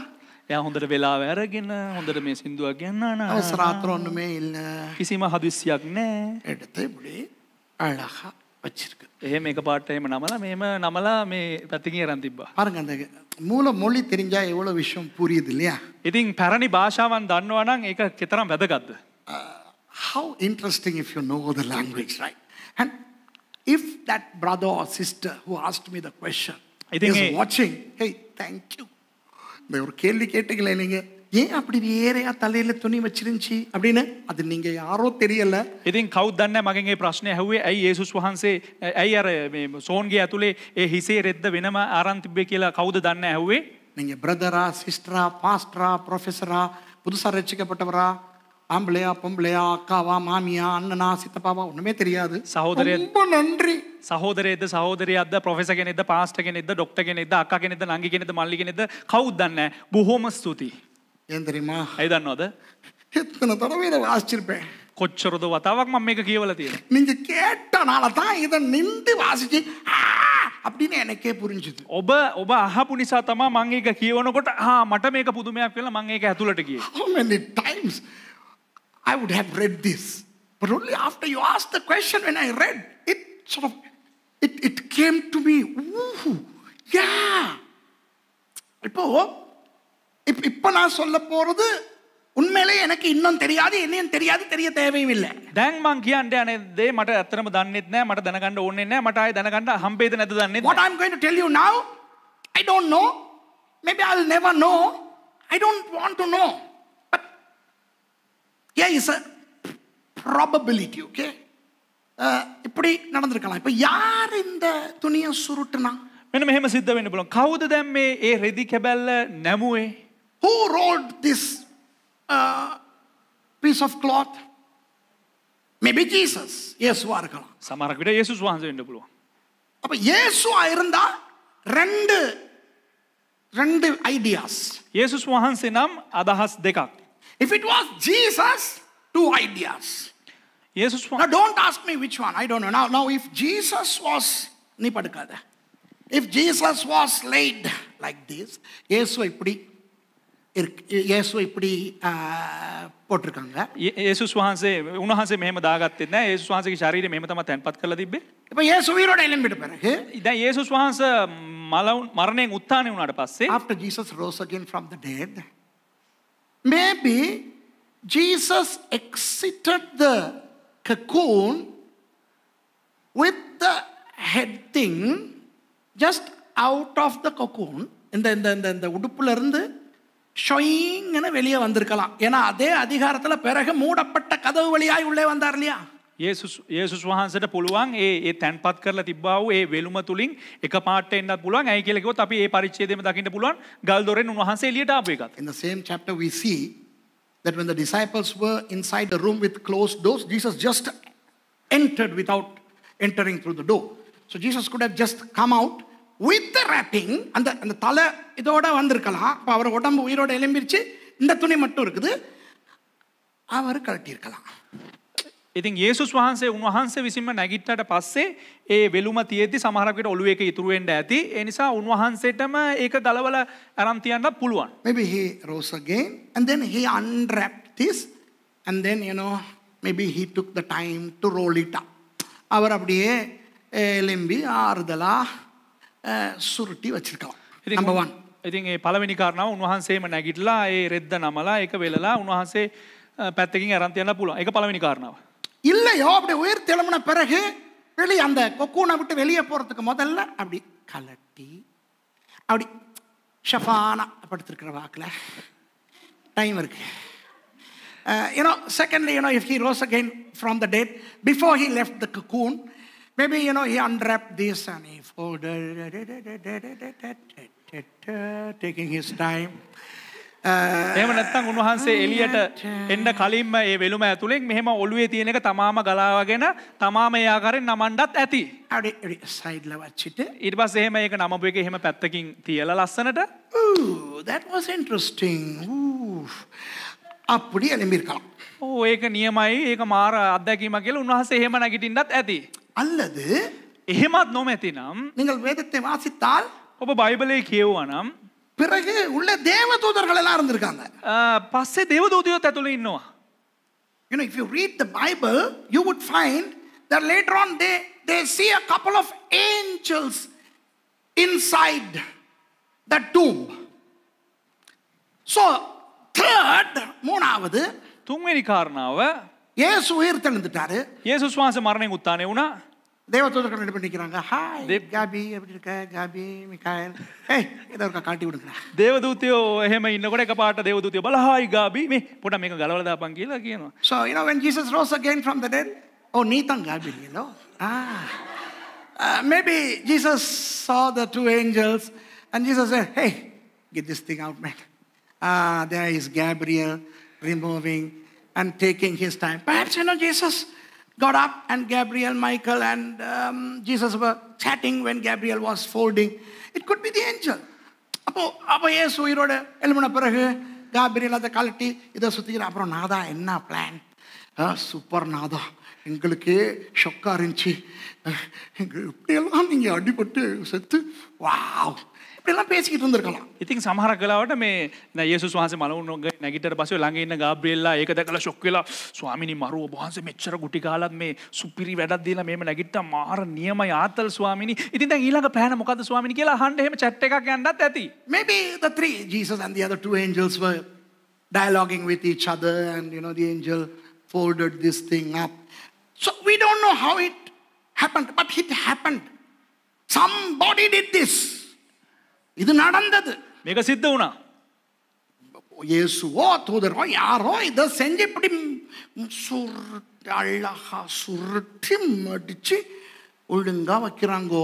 යේසුස් වහන්සේ හරි කවුරු හරි මේක හොඳට ඔතලා එහෙම නමලා එක පැත්තකින් හරියාකාරව තිබ්බා.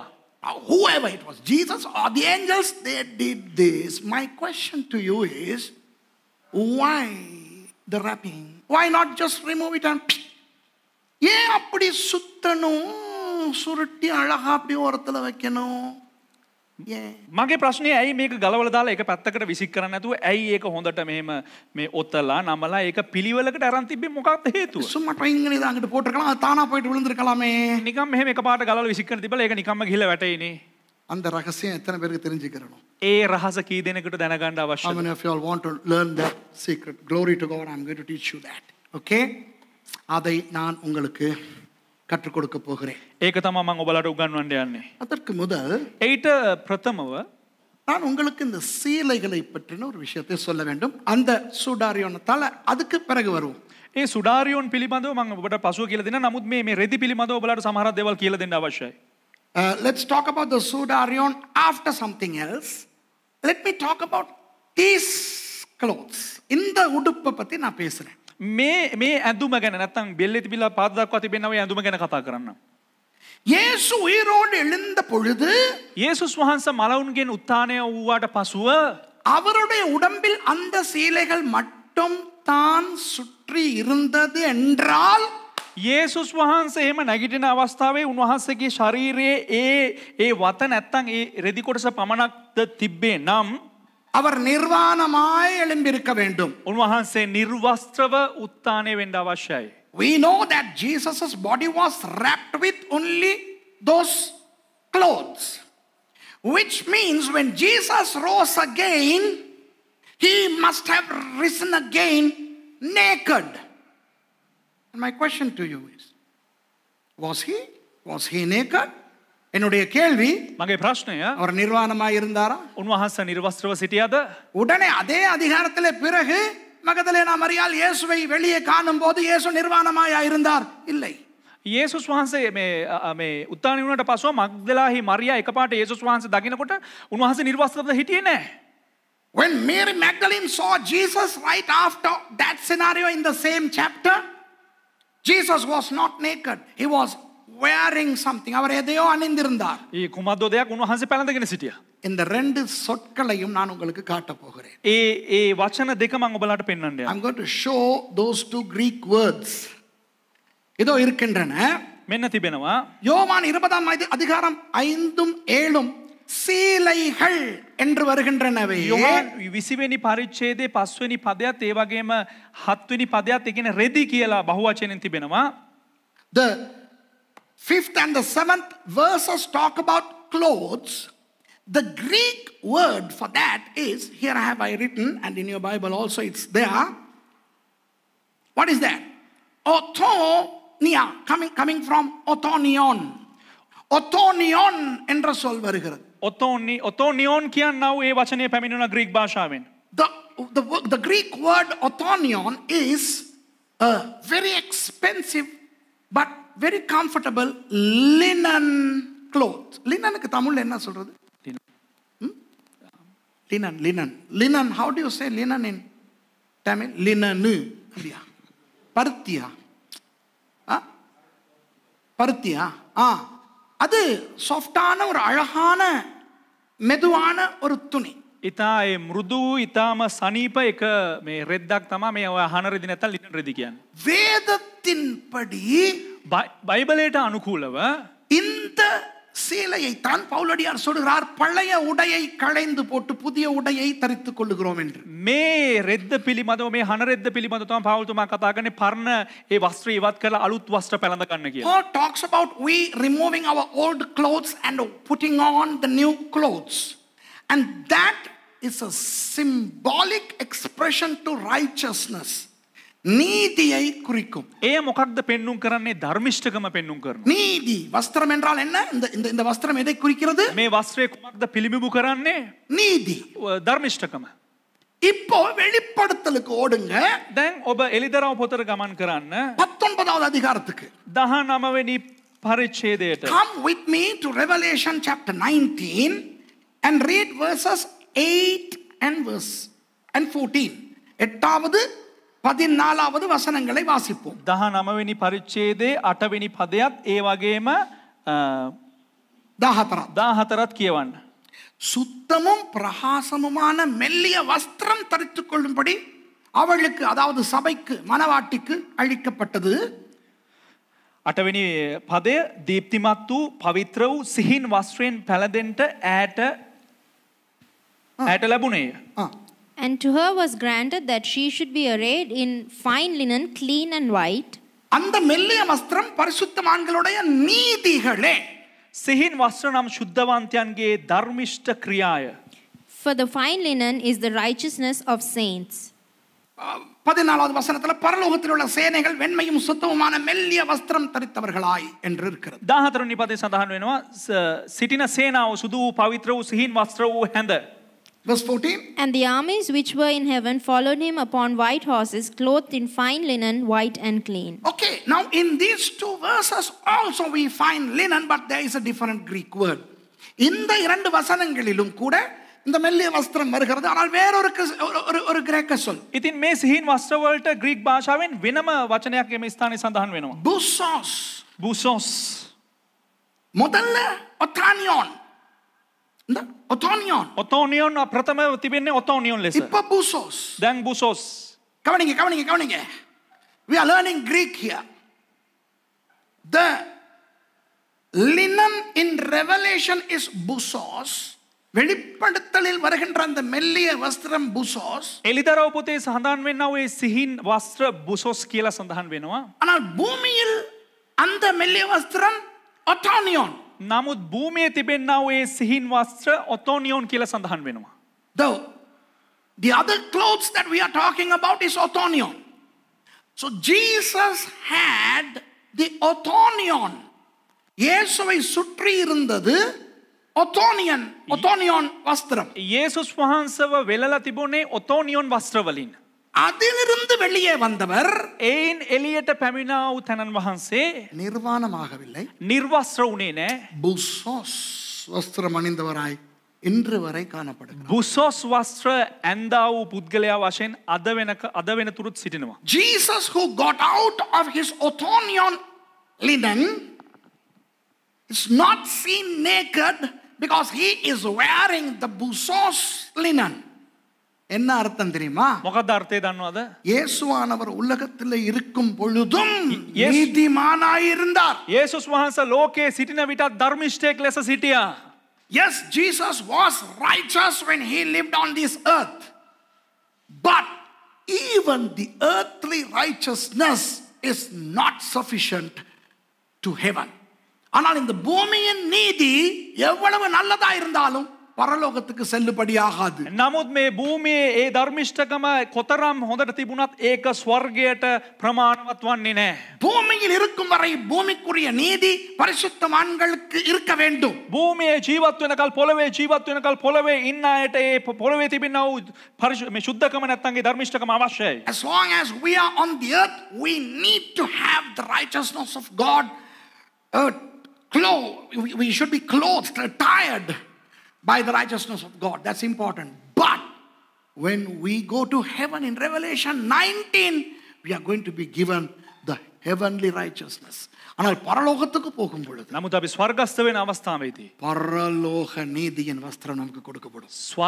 ස්වර්ගීය ධර්මිෂ්ඨකමේ වස්ත්‍ර වලින් අපිව පළඳනවා. இப்போ இயேசு அடையாளமாய் காட்டுகிறார். දැන් යේසුස් වහන්සේ සලකුණක් ලෙස පෙන්눔 කරනවා. இந்த உலகத்தின் எல்லாவற்றையும் நான் விட்டு விடுகிறேன். මේ ලෝකයේ තිබෙනා වූ සියල්ලක්ම මම අත්හරිනවා. So Jesus is symbolically showing, I am leaving everything earthly, even the righteousness. இந்த உலகத்தின் நீதியை கூட நான் இப்போ விட்டு விடுகிறேன். මේ ලෝකයේ ධර්මිෂ්ඨකම පවා මම අත්හරිනවා. இந்த நொடியிலிருந்து நான் பரலோக நீதியில் பரலோகத்தின் ராஜாவாய்த்தான் இருக்க போகிறேன். அதுதான் அந்த ஒத்தோனியோன் බුසෝස් අන්ද විත්‍යාස. මේ අවස්ථාවේ පටන් මම ස්වර්ගීය ඒ ධර්මිෂ්ඨකම අත්විඳින්න යනවා. මම ස්වර්ගීය රජ බවට පත් වෙනවා. ඒ අර්ථකථනය තමයි මේ බුසොස් සහ ඔතෝනියන් වල සඳහන් වෙන්නේ. Symbolically Jesus is saying, I'm leaving everything of this world, even the good things, even the righteousness. But from now on, everything in me and of me are heavenly. Glory to God. ஆண்டவருக்கு ஸ்தோத்திரம். දෙවියන් වහන්සේට ස්තුති වේවා. Amen. ආමෙන්. முதல்ல மாதிரியே தான் இருக்கிறாங்க. කලින් වගේ තමයි ඉන්නේ. முடிக்கிறேன். අවසන් කරන්න. I'm going to close, before which I'm going to give you the mystery of the folding of this thing. இந்த மடிச்சு சுருட்டுறதுனுடைய ரகசியத்தை நான் உங்களுக்கு சொல்லி கொடுக்க போறேன். දැන් මේ ඔතල අරන් තියපු එකේ රහස මම ඔබලාට කියලා දෙන්න යන්නම්. யூத கலாச்சாரம், යුදෙව් සංස්කෘතිය. யூத முறைமையின்படி அளவா அடக்கம் பண்ணப்படுகிறார். යුදෙව් සංස්කෘතියට අනුකූලව ක්‍රමයන්ට අනුකූලවනේ භූමි දානය කළේ. Jesus was buried according to the Jewish custom. Jesus came as a Jew. Everybody was Jew until the gospel was opened up to the Gentiles, starting with Cornelius in the book of Acts. இயேசு யூதனாய் வந்தார். යේසුස් වහන්සේ යුදෙවෙක් ලෙස පැමිණියා. அவருடைய சீஷர்கள் எல்லாரும் யூதர்கள். ඔහුගේ ගෝලයෝ හැම කෙනෙක්ම යුදෙවෙක්. எல்லாமே யூத கலாச்சாரத்தின்படி நடந்தன. හැම දෙයක්ම යුදෙව් සංස්කෘතිය අනුව සිද්ධ වුණේ. கொர்னேலியுவுக்கு சுவிசேஷம் சென்றடையும் வரை அப்போஸ்தலர் புத்தகத்திலே කොර්නේලියස්ට සුභාරංචි යනතෙක් පමණ ක්‍රියාපොතේ සඳහන් වෙන ආකාරයට எல்லாம் யூதமாய் தந்தன. கொர்னேலியோடு புறஜாதியாருக்கும் சுவிசேஷம் வந்தது. හැම දෙයක්ම යුදෙව් සම්ප්‍රදායට අනුකූලව තමයි තිබුණේ. නමුත් කොර්නේලියස්ට පසුව ඒ සියල්ලක්ම අන්‍ය ජාතීන්ටත් උරුම වුණා. இப்ப யூத கலாச்சாரத்திலே ஒன்று இருக்கிறது. දැන් යුදෙව් සංස්කෘතියේ එක දෙයක් මෙන්න මෙහෙම තිබෙනවා. There's a very important thing in the Jewish culture. When a master sits to eat, அந்த வீட்டு எஜமான் சாப்பிட உட்காரும் போது නිවසේ ස්වාමියා අනුභව කරන්න අසුන් ගන්න අවස්ථාවේදී அந்த சாப்பாட்டை பரிமாறுகிற வேலைக்காரர்கள் அந்த இடத்துல இருக்க கூடாது. ඒ කෑම බෙදන්නා වූ නැත්නම් ඒ කෑම පිසින්නා වූ ඒ වැඩකාරයන් එම ස්ථානයේ ඉන්න හොඳ නැහැ. When I'm talking about an elite guy. I'm not talking about any guy. I'm talking about a king or a royalty, a very rich man, somebody very important. If he is eating at the table, the servants are disallowed to hang around there. இப்போ நான் பேசுவது ஒரு ராஜா அல்லது ஒரு பெரிய முக்கியமான ஒரு பிரமுகர், ஒரு முக்கியமான ஒரு நபராக இருந்தால் දැන් මෙම ස්ථානේ කතා කරන ස්වාමියා එයා වැදගත් පුද්ගලයෙක්, රජ කෙනෙක් නැත්නම් විශාල එක පුද්ගලයෙක්ව සිටියා නම් அவர் சாப்பிடும்போது வேலைக்காரர்கள் அங்கே இருக்கக்கூடாது. ඔහු අනුභව කරන අවස්ථාවේදී මේසේදී එම අවස්ථාවේදී දාසයන් සිටින්න හොඳ නැහැ. அவர்கள் மேசை எல்லாம் ஒழுங்குபடுத்தி சாப்பாடெல்லாம் பரிமாறி விட்டு தூரம் போயிட்டு வேற இடத்துல ஒளிஞ்சிக்கிறணும். ඔවුන් මොනවද ඒ අවස්ථාවේදී කරන්න ඕන? මේසේ හරි අනුපිළිවෙලට සකසලා කෑම එහෙම ඔක්කොම බෙදලා තියලා ඔවුන් දුරස්ව සිටින්න අවශ්‍යයි බලාගෙන. The servants should take off to the other room or somewhere, and they must not be seen by this guy. So this guy eats, perhaps his family, they're all eating. இவங்க இந்த பெரியவங்க எல்லாம் உட்கார்ந்து சாப்பிடுறாங்க. දැන් මේ ලොකු පුද්ගලයා මේ පවුලේ ඔක්කොමත් එක්ක එකතු වෙලා ඉතින් එහෙම දැන් කෑම අනුභව කරනවා. அப்பப்ப எடுத்து இதை தொடச்சிக்கிறாங்க. தெரிஞ்சனே? දැන් එතකොට මේ ඒ එක එක වෙලාවට මෙහෙම රෙදි කෑල්ලක් අරගෙන එහෙම පොඩ්ඩක් පිහදා ගන්නවා. இப்போ அந்த பெரியவர் எதுக்கோ வெளியே போகிறதுக்கு. දැන් ඒ ස්වාමියා මොකක්දෝ එක අවශ්‍යතාවයකට ඔහු එළියට යන්න ඕන. Now this guy, the big shot who is eating, he has to go out for something. He has not finished the meal yet. இன்னும் சாப்பிட்டு முடியல. තාම ඔහු කෑමක හමාර වුණේ නැහැ. அவரு போயிட்டு வந்துருவாரு. ඔහු එළියට ගිහිල්ලා ආපහු පැමිණෙනවා. அப்ப அவர் என்ன செய்வாரு? එතකොට ඔහු මොනවද කරන්නේ? இந்த துணியை எடுத்து මේ ඒ රෙදි කැබල්ල අරගෙන மடிச்சு, එහෙම නමලා so this guy takes the napkin and he folds and he wraps. இப்படி மடின்னு மடிச்சு එහෙම ඔතාගෙන ගිහිල්ලා இப்படி அந்த பிளேட் பக்கத்துல வச்சுட்டு எலும்பி போவார். එහෙම ඔතාගෙන ගිහිල්ලා මෙහෙම නමලා ඒ පිගාන පැත්තෙන් මෙහෙම තියලා ඔහු එළියට ගිහිල්ලා එනවා. The big shot leaves the napkin in this fashion and he goes out. And when the servants see that, they know our master has not yet finished. He is coming back. Amen. அவங்களுக்கு தெரியும், அவன்ட දන්නවා, வேலைக்காரங்களுக்கு தெரியும். இப்படி பார்க்கும்போது මේ සේවකයන්ට දන්නවා මේක මේ ආකාරයෙන් ඒ රෙදි කැබල්ලේ ප්ලේට් එක ගාව පිගාන ගාව දකින්නකොට எங்களுடைய எஜமான் இன்னும் முடிக்கல. අපේ ස්වාමියා තාම හමාර කළේ அப்ப නැහැ. இப்ப நம்ம போயிட்டு டேபிளை க்ளீன் பண்ணிர கூடாது. දැන් එහෙනම් අපි ගිහිල්ලා මේසේ අස් කරන්න හොඳ නැහැ. அவர் திரும்ப வர்றார். ඔහු නැවත වතාවක් එනවා. அவர் சாப்பிட்டு முடித்து விட்டால் ඔහු කෑමක හමාර කළා නම් அவர் அப்படியே போட்டுட்டு போவார். ඔහු නිකන් මෙහෙම දාලා යනවා. If he is done with the table, he would just put it that way. And then they come and they clean the table. அவர்கள் வந்து மேஜையை சுத்தப்படுத்துவார். එහෙම දාමලා ගියා නම් ඕන්න පුළුවන් මේ මේසේ ඔක්කොම අස් කරලා පිරිසුදු කරන්න. இயேசு காட்டுகிறார். යේසුස් වහන්සේ පෙන්නනවා இன்னும் முடிக்கலடீனா.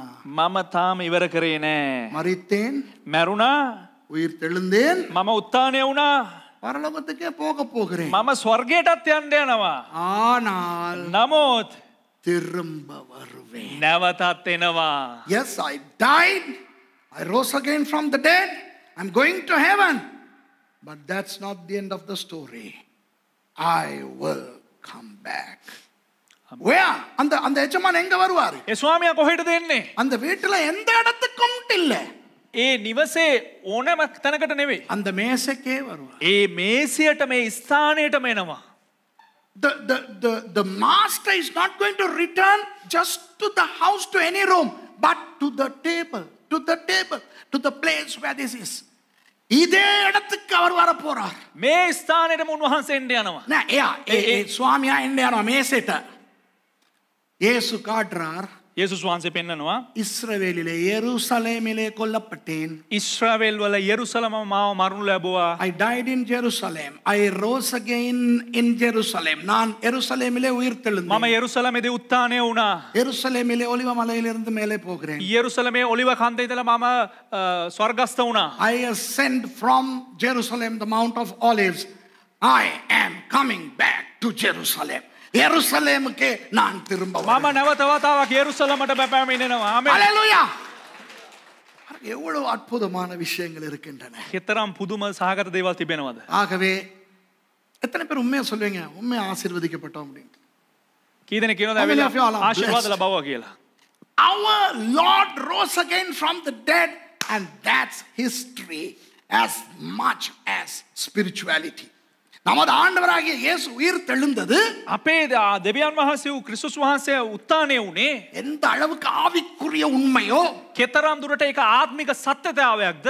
அந்த அளவுக்கு அது ஒரு சரித்திர உண்மையாயிருக்கு. ඒ එතරම් දුරට ඉතිහාසාත්මක සත්‍යතාවයක් වශයෙන් තිබෙනවා. அதனால் தான் இயேசுவின் உயிர்த்தெழுதல் நடைபெறவில்லை என்று நிரூபிக்க முனைந்த ஷிமோன் கிரீன்லீஃபே ரட்சிக்கப்பட்டு கிறிஸ்தவராய் மாறினார். එම නිසා තමයි යේසුස් වහන්සේ උත්ථානය වුනේ නැහැ කියලා ගවේෂණය කරන්න ගියා වූ ෂිමෝන් ග්‍රීන්ලීෆ් ඔහු ගැලවීම ලබලා ඔහු ක්‍රිස්තු භක්තිකේ බවට පරිවර්තනය වුණේ. That is why a person who tried to disprove the resurrection, one of the great people that our world has seen in the 19th century, Shimon Greenleaf, became a Christian when he investigated the resurrection of Jesus. May you be blessed by the resurrected Christ who is coming back. உயிர் தெழுந்த இயேசுவானவர் திரும்ப வரப்போகிறார். அவர் உங்களை தொடர்ந்து ஆசீர்வதிக்கிறார். උත්ථානය වූ යේසුස් වහන්සේ නැවත වතාවක් පැමිණෙන්න උන්වහන්සේ දීර්ඝවම අපිව ආශිර්වාද කරපු දෙන්න. சர்வ வல்லமையுள்ள ஆண்டவரே, සරබදාරි දෙවියන් වහන්ස, பிதாவே, உங்கள் ஒரே பேரான குமாரனை நீங்கள் அனுப்பினதற்காக உங்களுக்கு நன்றி. පියාණනි ඔබ වහන්සේගේ ඒකජාතක පුත්‍රයා යවනු ලැබු නිසා සුදී. Almighty God, Father, we thank you for sending your only begotten Son to the earth to come, to die for us, and to resurrect, and for him to come back to grab us, snatch us away from this earth to heaven. ஆண்டவரே, அவர் வந்து எங்களுக்காய் மரித்தார், දෙවියන් වහන්සේ උන්වහන්සේ පැමිණ අපි උදෙසා මැරුණා. உயிர் தெழுந்தார். උන්වහන්සේ උත්ථානය වුණා. எங்களை அழைத்துக் கொண்டு பரலோகம் போக அவர் மறுபடி வருகிறார். අපිව රැගෙන ස්වර්ගයට යනු පිණිස උන්වහන්සේ නැවත වතාවක් එන්න යනවා. இந்த செய்தியை அந்த கல்லறைக்குள்ளேயும் அவர் எங்களுக்கு சொல்லிக் கொடுத்து விட்டு போயிருக்கிறாரே, அதற்காக உங்களுக்கு நன்றி சொல்கிறேன். ස්වාමිනී මේ සිදුවීම ඔබ උන්වහන්සේ ඒ ගල් ගුහාව තුලත් අපිට කියා දී තිබෙනවා. කියා දී තිබී උන්වහන්සේ ගොසින් තිබෙනවා. ඒ නිසා ඔබ වහන්සේට ස්තුති වේවා. Thank you, Lord, for Jesus reminding us these things even in a symbolical manner in that tomb. Thank you, Lord, for that. We believe in your word. We believe in Jesus. வசனத்தை நம்புகிறோம். අපි වචනය විශ්වාස කරනවා. இயேசுவை நம்புகிறோம். යේසුස් වහන්සේව විශ්වාස කරනවා. இயேசு உயிர் தெழுந்ததை நம்புகிறோம் ஆண்டவரே. යේසුස් වහන්සේගේ උත්ථානය අපි විශ්වාස We කරනවා. believe in the resurrection of Jesus and we believe that he is coming back.